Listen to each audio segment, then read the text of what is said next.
दक्ष police news, पहिले खाकी मग बाकी। नाशिकच्या बंधू अशोक खरातनं धर्माच्या नावाखाली मांडलेला व्यभिचाराचा बाजार आणि महिलांच्या शोषणाचा उघड झालेला घृणास्पद वास्तव पाहून डहाणूची जनता संतापली आहे। या नराधमाला कठोर शिक्षा व्हावी आणि त्याला पाठीशी घालणाऱ्या पांढरपेशी समर्थकांचे चेहरे उघड करावेत या मागणीसाठी आज डहाणू शहरात मार्क्सवादी कम्युनिस्ट पक्षाच्या वतीनं आक्रमक निषेध मोर्चा काढण्यात आला। डहाणू शहराच्या प्रमुख मार्गावरून निघालेल्या या मोर्चात कार्यकर्त्यांचा संताप अनावर झाला। बंधुगिरीचा नायनाट करा, नराधम खरातला फासावर लटकवा अशा घोषणांनी संपूर्ण परिसर दणाणून गेला होता। हातामध्ये लाल निशाण घेतलेल्या हजारो कार्यकर्त्यांनी बंधुगिरी आणि अंधश्रद्धेविरोधात एल्गार पुकारलाय। या आंदोलनामुळे डहाणूतील वातावरण काही काळ कमालीचं तापलं होतं। आंदोलनाचं नेतृत्व करताना आमदार विनोद निकोले यांनी प्रशासनावर आणि खरातच्या पाठीराख्यांवर जोरदार हल्ला चढवला। ते म्हणाले की पोलिसांनी केवळ खरातवर कारवाई करून विषय संपवला तर संपूर्ण पालघर जिल्हा रस्त्यावर उतरेल। मोर्चात अशोक खरातवर मोक्काअंतर्गत कारवाई करण्यात यावी, खरातशी संबंधित असलेल्या सर्व राजकीय नेत्यांची आणि समर्थकांची CID चौकशी करावी, जिल्ह्यातील सर्व बंधुबाबांच्या अड्ड्यांवर धाडी टाकून त्यांचं उच्चाटन करावं या मागण्या करण्यात आल्या। या आंदोलनामुळे प्रशासकीय यंत्रणेची चांगलीच धावपळ उडाली।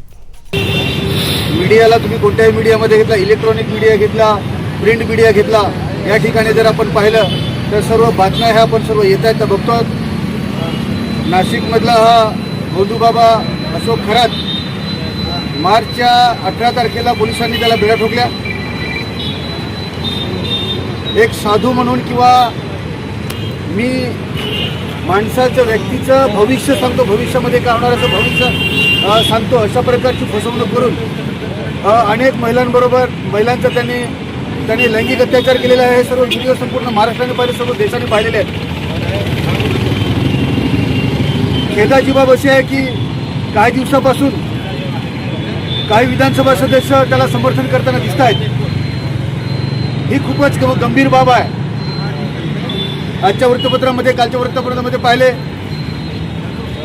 काही मंत्री लेवलच्या लोकांनी सुद्धा या अशोक खरातला मोबाईलद्वारे फोन केलेले आहेत, त्यांच्याशी संभाषण झालेलं आहे। ह्या गोष्टी समोर येत आहेत। आपलं पोलीस खातं तेवढं सक्षम आहे आणि आम्हाला विश्वास आहे काय पोलीस खातं त्याची कसून चौकशी करेल आणि त्याच्यामध्ये जो पण कोणी दोषी आढळेल त्याच्यावर सक्त कारवाई झाली पाहिजे।